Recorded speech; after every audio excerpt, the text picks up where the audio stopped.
We are live. All right. Well, fair warning. The following lesson may not be appropriate. I can't keep a straight face. Actually, it's perfectly appropriate for everyone.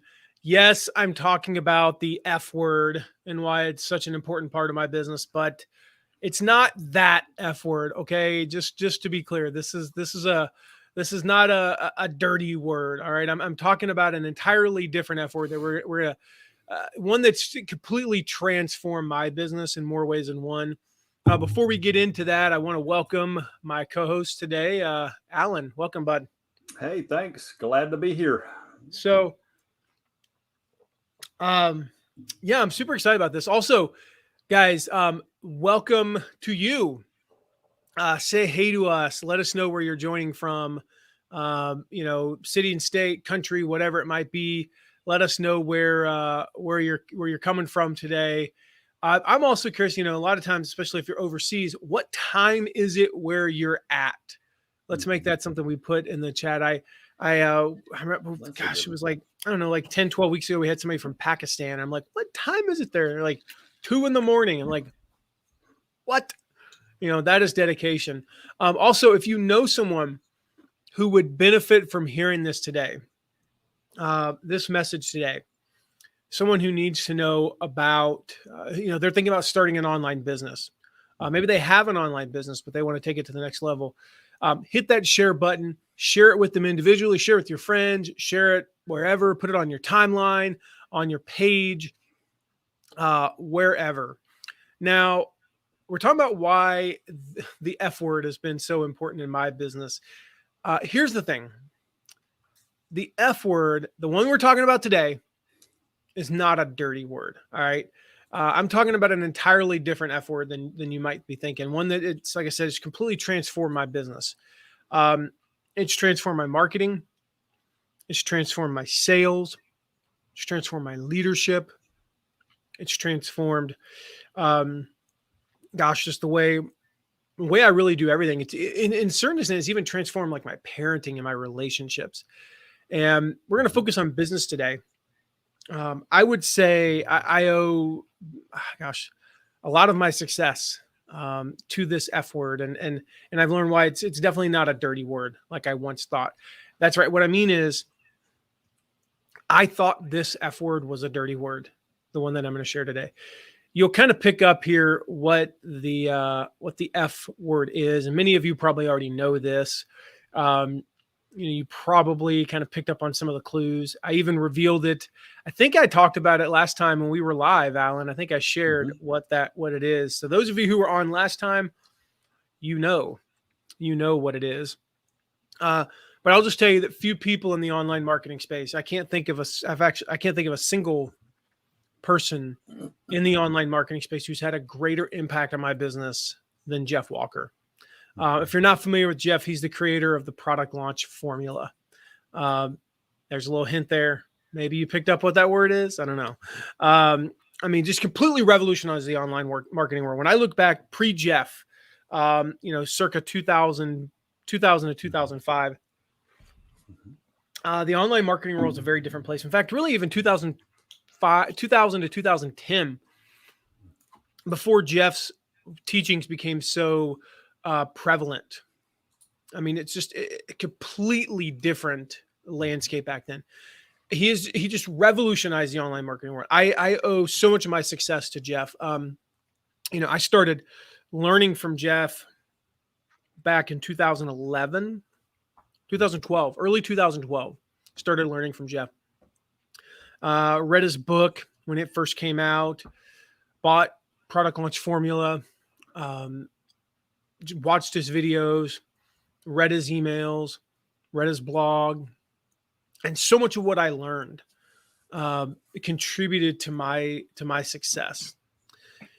Fast forward today, we'll fast forward to like 2015, and I got to know Jeff a little bit.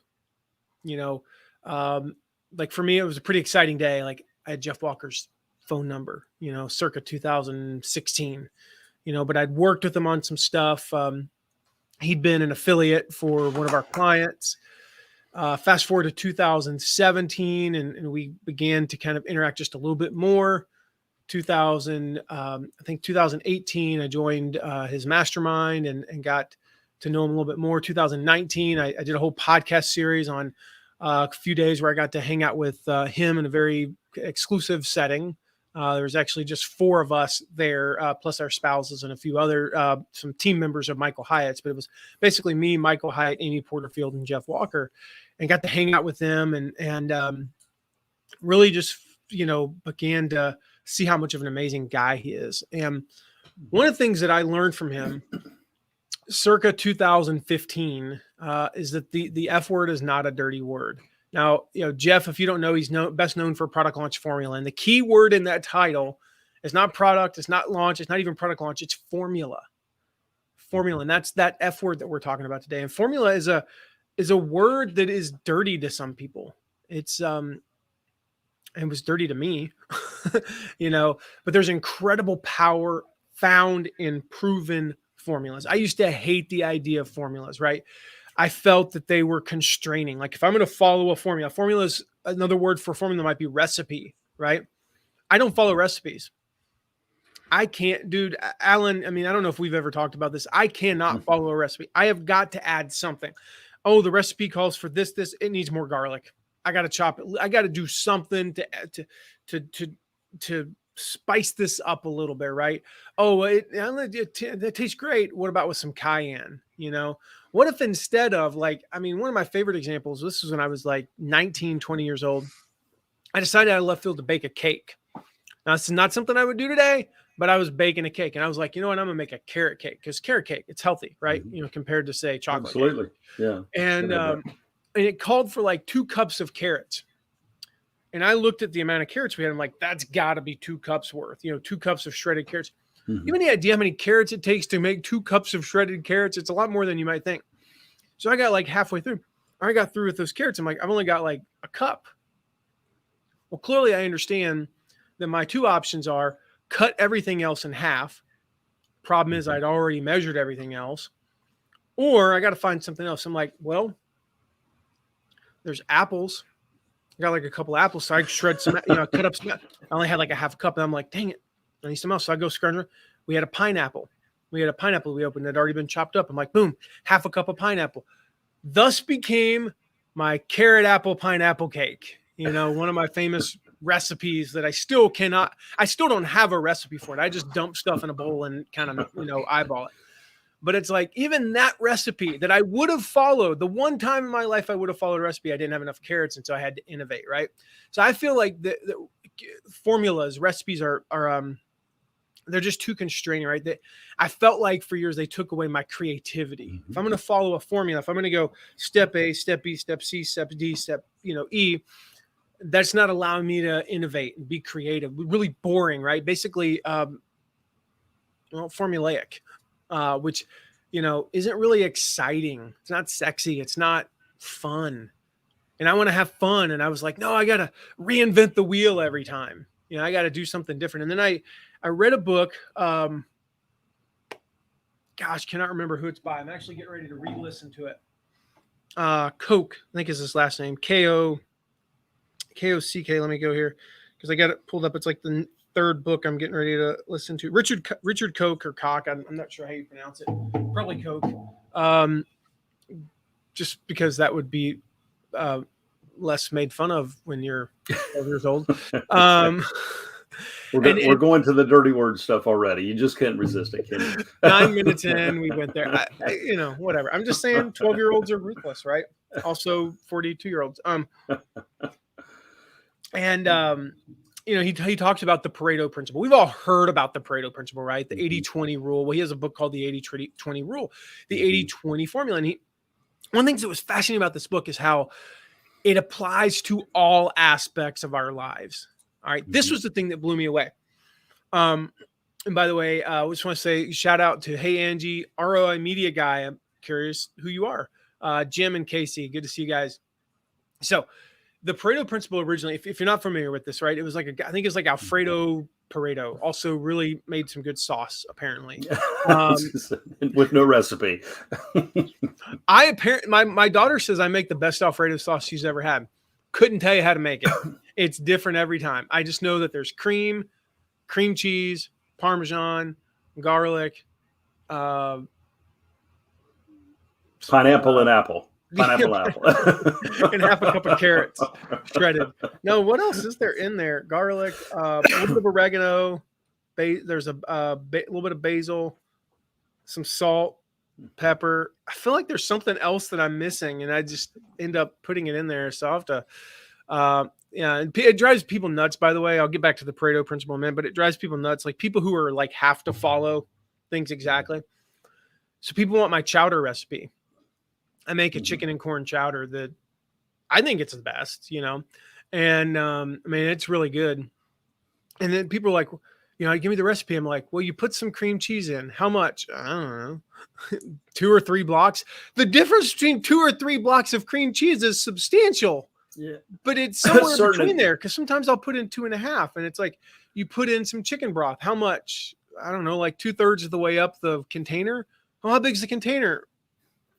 Here, I'll hold it for you and take a picture. I don't know, and it's like you put the chicken broth in, right? I have no idea how much.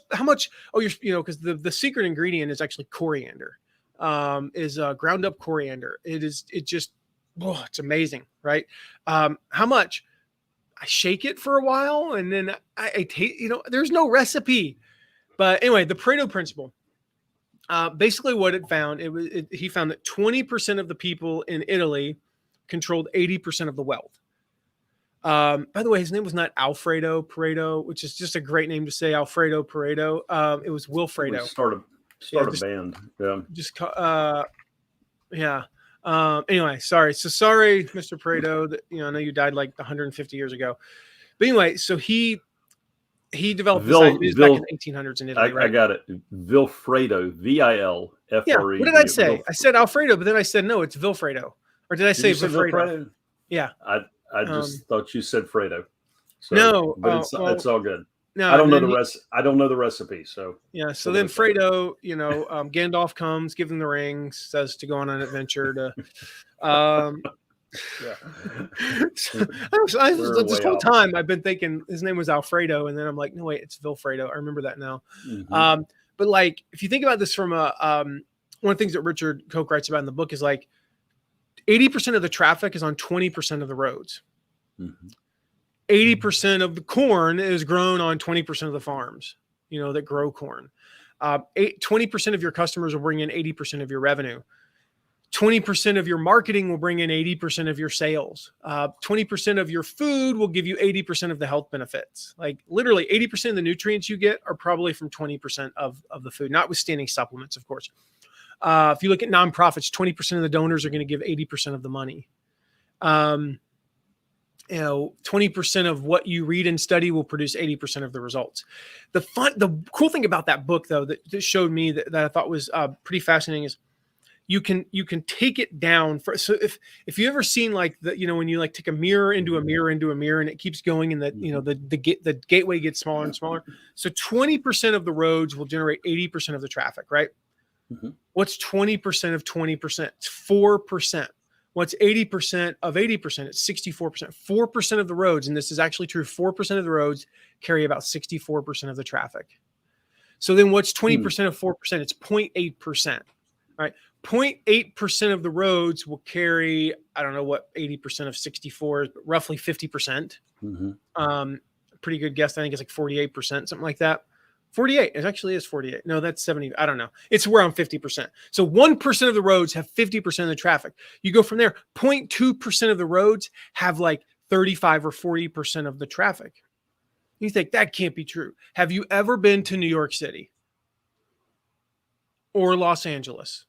You will know without, and if you've ever been to New York City and Los Angeles, in fact, drive from New York City to Los Angeles, experience those two bookends.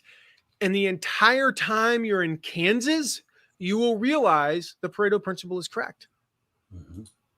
And so the same is true of the marketing. roughly 1 or 2% of your marketing is probably generating 30 to 50% of your results. Mm-hmm. Now, the key, of course, is do more of the 1 or 2%. So the formulas are the way you can quickly harness this power of the 80-20 principle, right?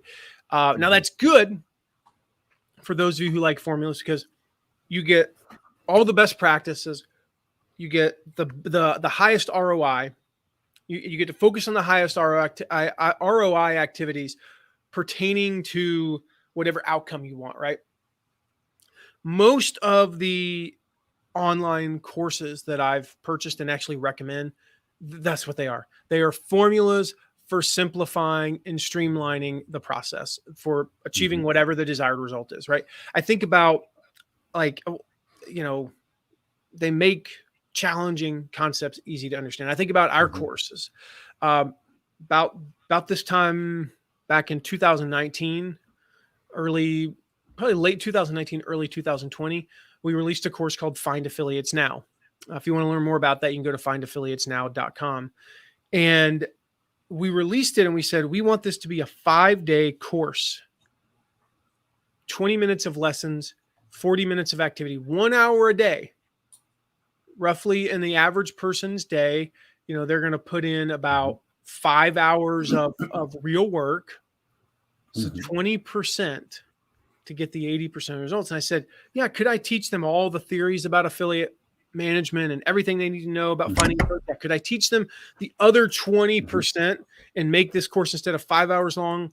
And we do have a few bonuses in there that stretch it to about 5 hours, 40 minutes. We have some bonus lessons, some things that we did, some loose ends we did need to tie up, we found. But could I stretch this to a 20-hour course? Absolutely. I can make it four or 5 times longer, 25-hour course. The first course I ever released was about 27 hours. So if I made this a 25-hour course, how many more results are you going to get? About 20%. You're going to get 80% of the results with 20% of the effort. It's a 5-day course, hour a day, and it was like, okay, that's kind of the model now. So we went back and did that with that first course, No Product, No Problem. We took that and we turned it from like a 26, 27, 28-hour course into about a 5-hour course, about 20-minute lesson, 40 minutes of activity. You get about 80% of the results in 20% of the time. In other words, they make difficult processes easy to understand, to execute, and then from there, you actually get achievement, right? There's other courses like that. I mean, I think Stu McLaren's Tribe course. I don't know. I haven't been through it in a couple of years. I don't know if they redid it, but the course is not astronomically long. Ryan Levesque's Ask Method. Ray Edwards' Copywriting Academy. I mean, it's one of the best courses I've ever been through. Jeff Walker's Product Launch Formula, right? All of these, like Michael Hyatt's 5 Days to Your Best Year Ever. The lessons are 20 minutes long, roughly 20, 22 minutes long. It's a very short course. All of his courses, those are kind of the model for ours. Very short. You get 80% of the results in 20% of the time. So those are all examples of formulas that help you achieve a specific results. The thing I had to learn is formulas are a lot cooler than they seem. And you already put it up on the screen. Thank you, Alan. Formulas are a lot cooler than they seem, right? I know a lot of you are going to watch this today and you're going to be like, yeah, you're going to see just what I did, right? Formulas, templates, frameworks, things like that are so boring. I just want to be creative, man. I don't know why I always got to throw in the man. I feel like I should put one of those wigs on and be like, dude, I just want to be creative and see what happens. That's how I used to feel, right? I used to cringe just thinking of being confined by a process or a formula, right? I'm too cool for formula. Like formulas, man, we don't need those stinking formulas. I didn't need that stuff, right? They're bland, they're boring. Who wants to be boring when you can be fun and creative, right? I'm the fun and creative guy. Like I get to reinvent the wheel every time. Let's make this up. What if we do this, this, and this? What I found though is actually having a formula unleashes my creativity rather than hindering it. It completely unleashed my creativity. It's like I tell people sometimes, like imagine you went into the kitchen and you had no idea what you were making whatsoever. You know what you make when you have no idea what you're making? You know what you eat for dinner? What do you eat for dinner when you have no idea what you're having for dinner, Alan? Let's go with an average American. What do you have? I'm eating chicken, man. Cereal. Cereal. No, I don't do cereal. Average American. You know what you eat when you're not sure what you're gonna eat? Cereal. Or in our case, it's probably gonna be just grilled chicken. It's what Kramer always had on Seinfeld. Yeah. So plain grilled chicken, right? You're gonna eat plain grilled chicken or something like that. But if you go in, and for me, it's like, okay, I know I'm having Chinese. I know I'm gonna make Chinese. Well, now my options have actually opened because I know I'm limited by the box of Chinese. So it's like, all right, got chicken, got some cauliflower rice. I'm gonna do, you know what I'm gonna do? I'm gonna do like, I'm maybe not Chinese, maybe it's Asian. I'm going to do like a cilantro, like a Thai cilantro cauliflower rice and like a teriyaki chicken. You know, I'm going to do, and I experiment with it. And I maybe so what I'll do, this is how I always operate, is I'll make 2 batches of the chicken. I'll make one that's like really spicy and one that's not. And just that way I make just enough, like there's only like 2 breasts that are really spicy and like 4 that aren't, because that way if the chicken that's way too spicy is like, I'm gonna regret that later, I got something to fall back on. And if it's good, well, cool, the kids have leftovers the next day. You know, works out either way. And so I go in with that constraint, and that allows me to be creative. It actually unleashes my creativity. If I go in and I'm, you know, like I'm constrained by the fact that I'm cooking for Thanksgiving, right? And yes, I realize my wife was harping on me the other day because I'm from the South. And so I emphasize the wrong parts of words sometimes. I apparently call it Thanksgiving when the entire rest of the free world refers to it as Thanksgiving. I don't know. No, you said it right. I was born in North Carolina, y'all. So me too. So you said it right. Yeah, everybody else is wrong. Yeah, everybody else is wrong. You know what can you say? Yeah, she gets on me too. Right. She gets on me too because I refer to the profession of practicing law as a lawyer. She's like, it's a lawyer. And I'm like, I see the word law in it. You know, sounds perfectly logical to me. I still have a few of those Southernisms, even after living in the Midwest for 10 years. And so it's the difference between like me giving you a blank sheet of paper and saying, hey, write something funny. Write down something funny. Okay. Or I'm going to give you a specific scenario and ask you to write the punchline, right? Giving you the scenario does not mean you can't be creative. It actually allows you to be more creative, come up with something much funnier because you have a framework. You actually have a box to operate in. And the same is true with a good formula, right? Now, some people don't think that formulas are all that boring. They don't think that formulas, like, you know, I don't mind formulas, but they just don't think they're going to work from them, right? They sure, that worked for Jeff Walker, but it ain't going to work for me. They think, you know, yeah, that worked for that juggler guy. That's not going to work for me. That worked for that internet marketer guy. It's not going to work for me. They think it was a fluke, right? They think it's all about timing. They think that it only works for men who are in their 50s, whose children are all grown up, who have a graduate degree, and whose favorite football team's in the NFC East, right? That's, you know, they look at Alan and go, well, Alan's kids are out of the home. Of course, you know, so Alan's taken what we've taught and done, you know, nearly $100,000 in sales over the past year in affiliates, right? Well, yeah, I worked for Alan.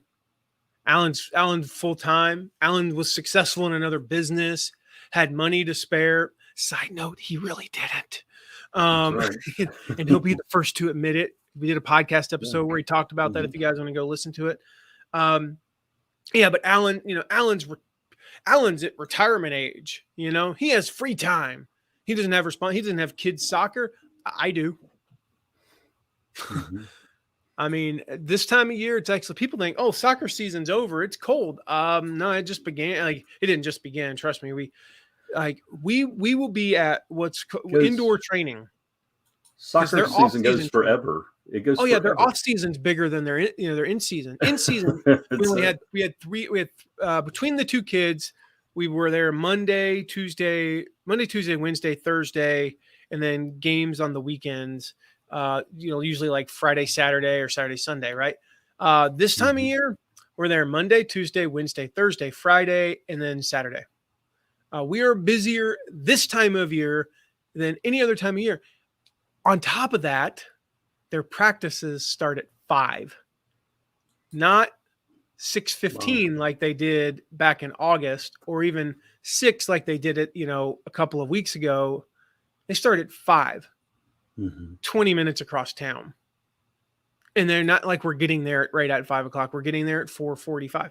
I have a hard stop at 4:15, 3 days a week, 4:35, the other 2 days a week. All right. I can't work till 5 o'clock on a Wednesday. I can't do it. So I know what it's like. I know what it's like. And so those time constraints actually can be beneficial, I found. But we see, product launch formula, for example, worked for that person.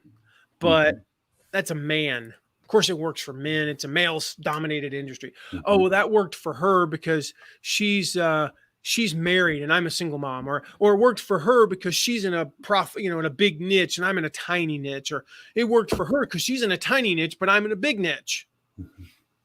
You see how that works? Like, yeah, I mean, I get it. If you tried to come out with a brand new toilet paper tomorrow, it's probably going to be hard to compete against Procter and Gamble and Johnson and Johnson.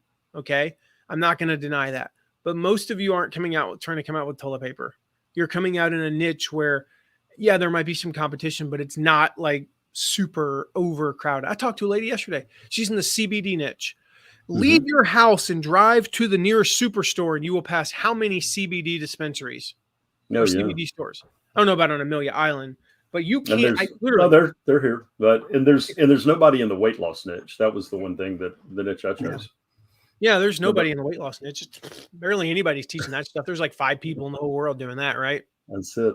If you leave our house to drive across town, you will pass 20 to 25. That's not an exaggeration. CBD stores. In fact, from the one intersection, I'm trying to think, you go through 1, 2, 3, to get from the intersection where you get off the interstate to the Chick-fil-A, not that we make this drive 3 times a week, but from the intersection to go from our house, you get off the interstate, you're at a light, 3 lights later where you turn into Chick-fil-A, there are 5 CBD stores. Wow. There's one, I'm not joking, at the light, there's one at the light, and there's one, what is it called? Caddy corner, diagonal across. There are 2 CBD stores across from each other. And so I talked to this lady. They're starting an affiliate program in the CBD niche. And I'm like, that is a super competitive, niche. So what's the key? Well, I'll share what I shared with her real quick and we'll get back on track here. I said, you got to find that little pocket, that little thing, go study Jones Soda. If you're familiar with Jones Soda and what they did to break into the soda market. Now they're competing, they're not at the same level as Coke and Pepsi, but they're creating a lot of market share. What they do, they went to Target. They were in Target 30 years ago before Target carried groceries. You didn't go to Target going, I'm going to go to Target and pick up a DVD and a workout mat and some soda. No, you went there to pick up your DVD and a workout mat, or your DVD and some pesticides or whatever. And you went, soda? I'm going to grab some of that. And you carried it home, right? So they carved out their corner of the niche. But here's the thing. Just because it worked for somebody else does mean it's going to work for you. Yeah. That's the beauty of a good formula. It's universally true. It's time tested. It's proven. And even if you don't think it'll work for you, it will. Nature is full of formulas. Like it would be asinine, right? For somebody to go, that guy's 48 years old and single, and he took 2 hydrogens and an oxygen and put them together. Yeah, he got water, but if I do the same thing, I'm going to end up with nitrogen. Like, that would be weird, right? It's 2 parts water or 2 parts hydrogen, 1 part oxygen. Whether you believe the formula works or not is irrelevant, because it works, right? Rainbow. Newsflash. Go outside in a sunny day. Put a faucet up in the air and spray the water. You will end up with a rainbow. Like, little children, 4-year-olds know that. Our kids, 10 and 6, know that if there's rain over here, now I forgot, whatever. If there's rain over here and sun over there, you're going to end up with a rainbow. Yep. You know, like our daughter will be at soccer practice and it'll just rain. And she's like, and here comes the rainbow. Oh, she'll be right over there. Sure enough, there's a rainbow right over the tree. She said there was going to be a rainbow because it's a formula. It doesn't matter whether you think it's going to work or not. Mixed drinks, right? I don't drink anymore, but it's a formula, right? I know that if you take gin and combine it with tonic, you have formed a gin and tonic, right? Some drinks are really kind of stupid name. Like they all they're really creative names, and then they have like a gin and tonic, right? Yes, the quality of the product is dependent upon if you use the cheap gin or the more expensive gin. I got sent I don't know. I think I may have told you this, Alan, but I got sent a bottle of gin the other day, a fan of ours. Mm-hmm. And I mean, this has to be like a multi-$100 bottle of gin. The packaging is unbelievable. Like it was really cool. And I don't know what the heck we're going to do with it, but the formula is there right now. Yeah. If you use cheap gin and use tonic that sat out for 24 hours, it's flat. It's not going to be a good gin and tonic. The same is true for a marketing formula. All right. If you follow it, it works. If you follow it but use a crappy landing page, it fails. If you follow only part of it, so use the really expensive gin, but the flat tonic, it fails. Right? If the formula, the recipe for my corn and chicken chowder, for example, if you literally forget to put in a couple of the spices, it ain't gonna taste right. If you completely forget to put in chicken, you'll have a very tasty chowder, but not a whole lot of protein. It's not going to be as filling, right? If you forget to put in the cream cheese, you're going to have a very thin, soupy, kind of gross. Actually, kind of be gross. I don't think I've ever done it. It'll be kind of gross, right? If you forget some of the ingredients, it's not going to work. It's just not going to work. And that's what I love about Jeff Walker's product launch formula, right? It's proven to work in almost any niche. This is the sign of a good formula. Does it work in pretty much any niche when it comes to marketing, right? Think of my friend Cara Andretta. She's used PLF in a cake decorating, right? She's got a cake, she's getting the cake business. Susan Garrett, teaches dog training. My friend Barry Friedman, he used it to teach entertainers how to land these high paying gigs. Barry is he's a juggler and he's an entertainer, right? He does like the fiery sword in the mouth type stuff, and he teaches other people how to get those gigs. Like, what does that have to do with cake decorating? What does that have to do with marketing? What does that have to do with training dogs?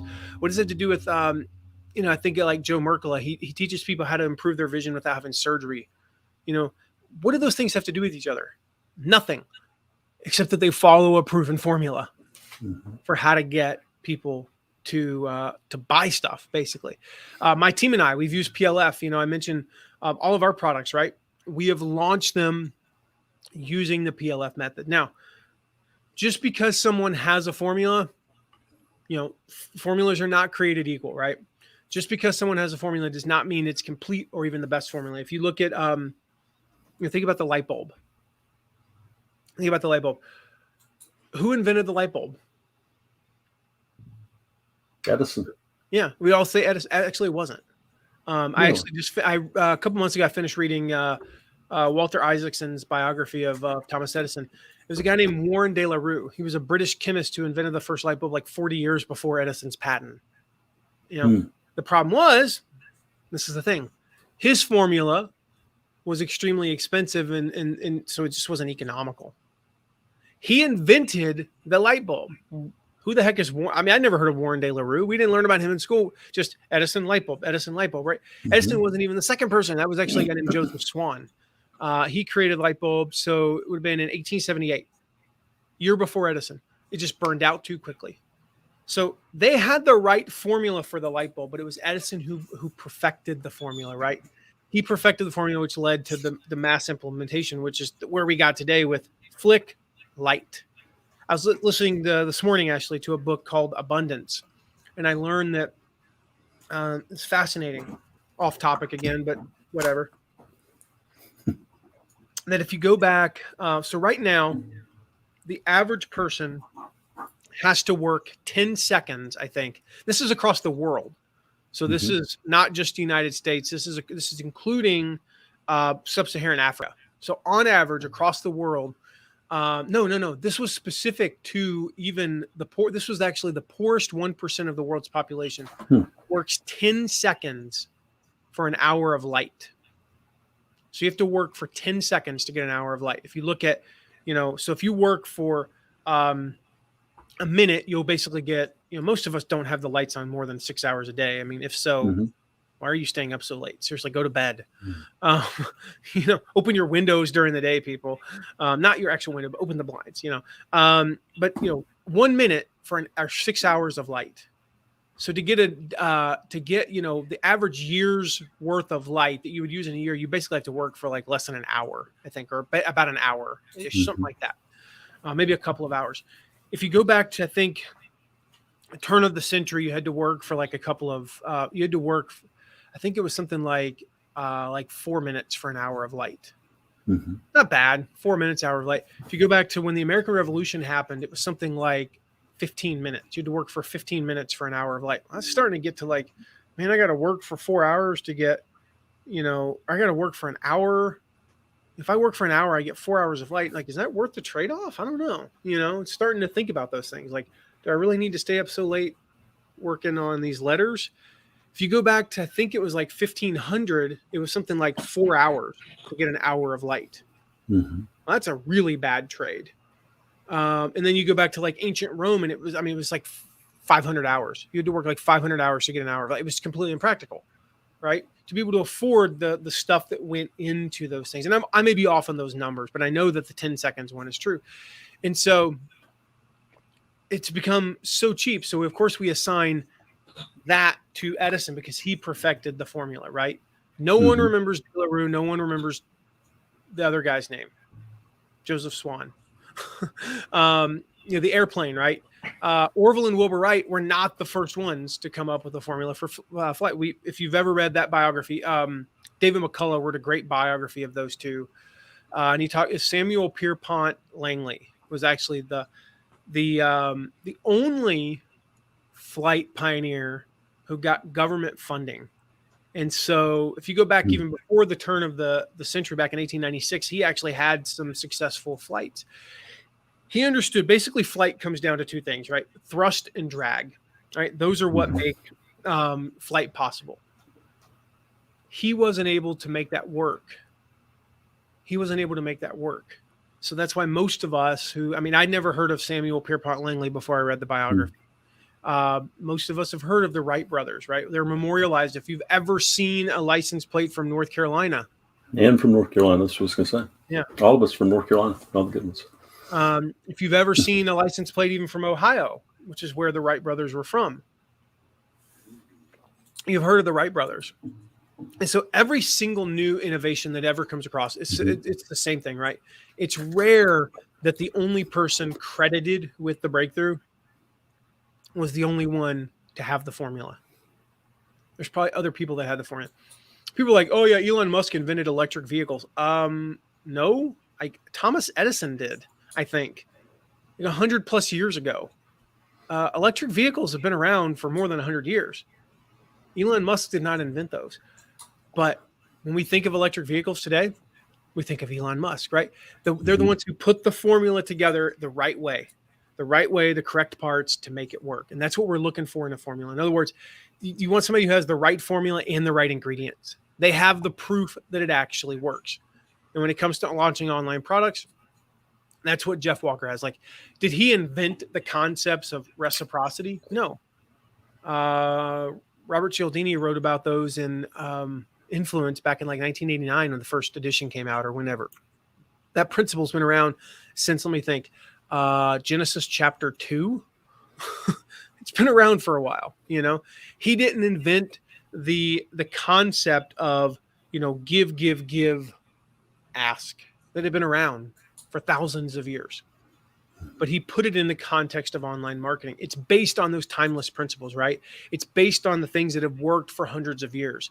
Giving value before asking for a sale, which leads to reciprocity, right? Building buzz and agitating the problem before presenting a solution, which leads to that pent-up demand. Building buzz. That's what movie, think about it. People have been going on talk shows since the 60s to promote their movie. Mhm. It's been around for a while, right? That developing that pent up demand has been around, building community, creating scarcity, presenting social proof. Social proof's been around for a while. Building community has been around for a while. Creating scarcity has been around for a while. These have been used for generations. Like Jeff didn't invent them, but he organized them into a formula. How do we combine all of those things? How do we combine reciprocity and community, combine scarcity, combine, building buzz and agitating a problem? How do we combine all those things into one formula? It's like thinking that because I came up with this thing for, my chicken and corn chowder, that I somehow invented chicken. In fact, I didn't even kill the chicken. Somebody else did that. Somebody did all the dirty work for me. I went to a store, picked up a package, put it in a cart, and brought it home. I did not grow the corn. Certainly didn't invent corn. In fact, none of the spices. I don't have a garden full of coriander. I don't even know what a coriander looks like. I'm technically not entirely sure what coriander is. I just know it tastes really good in my chowder. It is the only thing I use coriander in two things: my hot chicken salad and my corn chowder. I don't even know what coriander is. I really don't. I know it comes in little. I'm gonna have to look that up later, right? Somebody's gonna probably put in the chat like coriander is this. They're gonna go to Wikipedia and copy paste it. Here's the thing: I didn't invent any of those things. I just put them together in a logical sequence, and really, I didn't even invent that. I already knew that chicken and corn chowder needed the following things: chicken, corn, cream, probably some broth.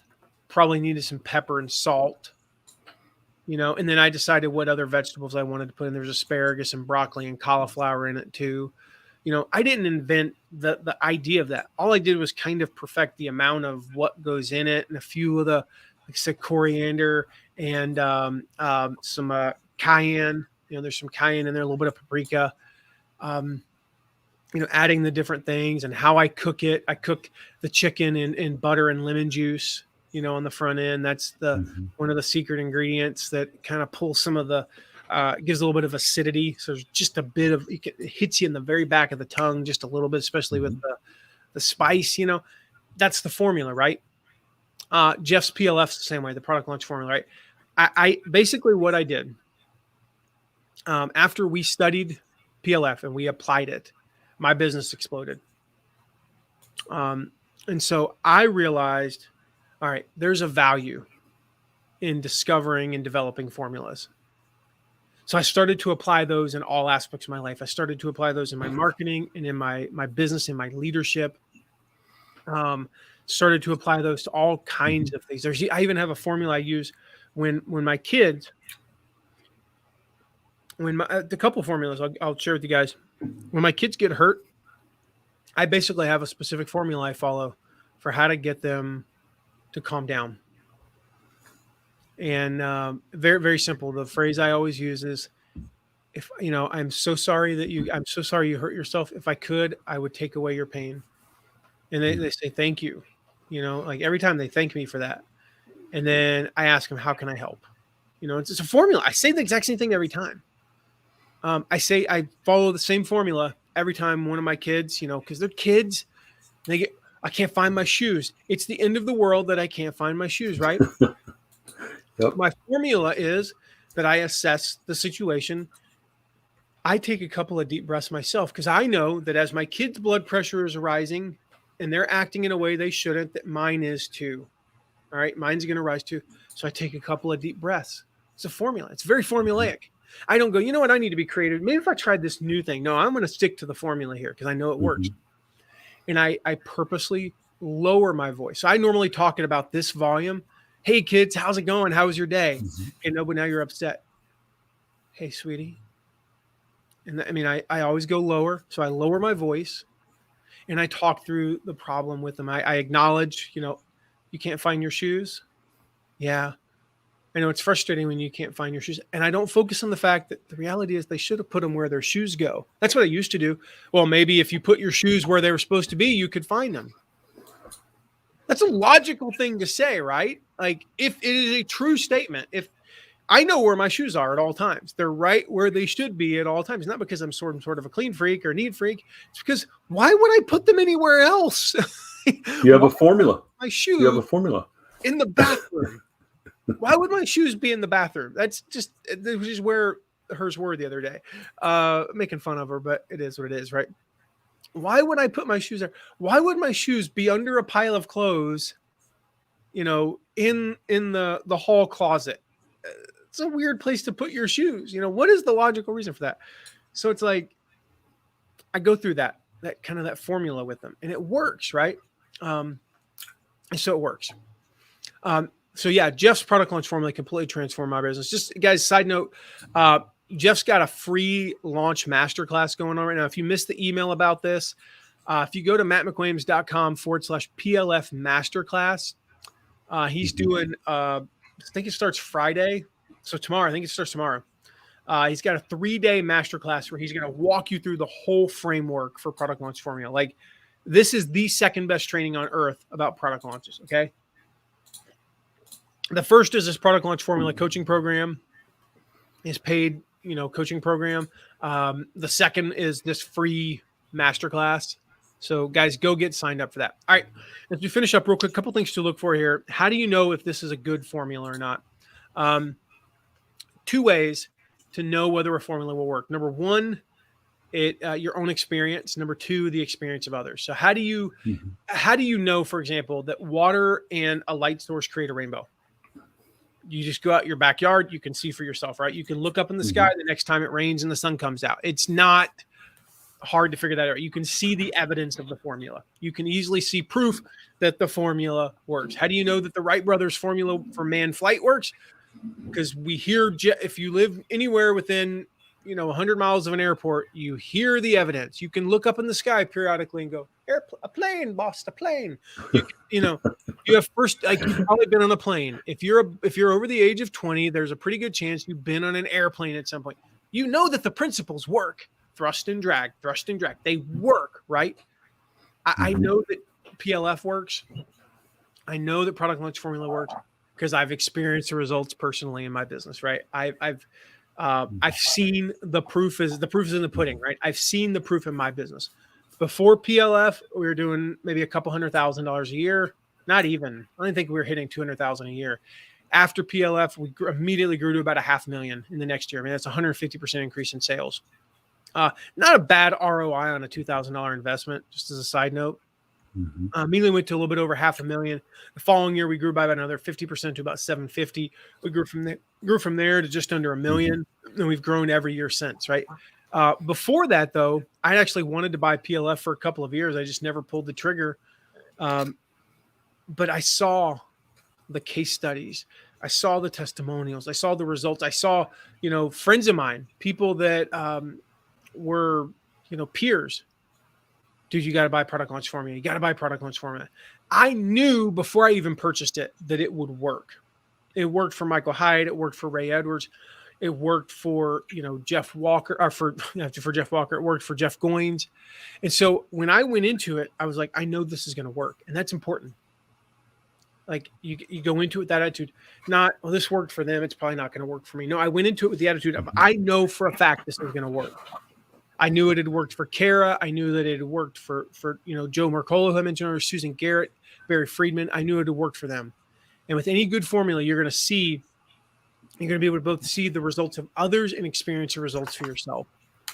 So my question for you guys is, what formulas are you going to implement into your life and into your business to achieve success? Maybe it's product launch formula. If you want to experience that, go through the free masterclass that just got going on right now, mattmcwilliams.com/PLF masterclass.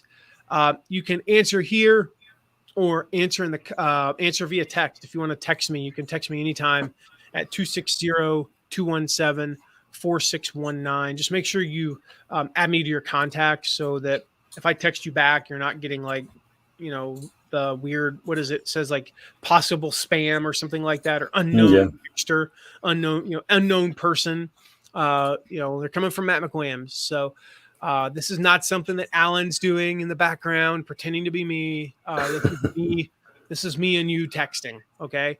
So 260-217-4619. Just let me know what formulas you're going to be implementing.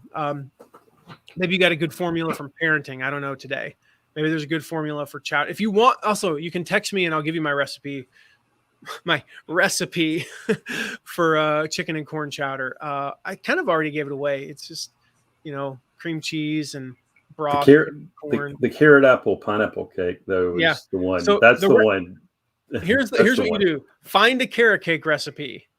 Replace a quarter of the carrots with Granny Smith apples, and a quarter of the carrots with pineapple, drained, and take a paper towel and dry it off. Otherwise, it gets a little.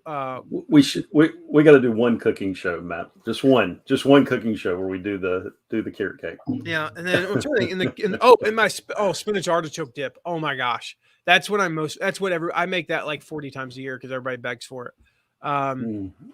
Yeah, we can cover that. Those are kind of my go-tos. I do make a really mean caramel keto cookie. People were like, man, I don't know how that's keto. You can tell, the only way you can tell it's keto is it does kind of crumble like a keto cookie. It doesn't stay together as well, but man, they are so good. Secret ingredient, astronomical amounts of butter. In case you were wondering. If you haven't had lunch, you're going to want to have lunch now. Yeah. So we talk about food. only other thing I'll share that's really good is I do make a bacon sugar cookie. So a keto bacon sugar cookie that is it's pretty hitting. So there you go. Anyway. I love it. All right, guys. So go register for Jeff's masterclass. Like I said, totally free. The product launch masterclass, mattmcwilliams.com/PLF masterclass. And here's the thing, go study what he's doing.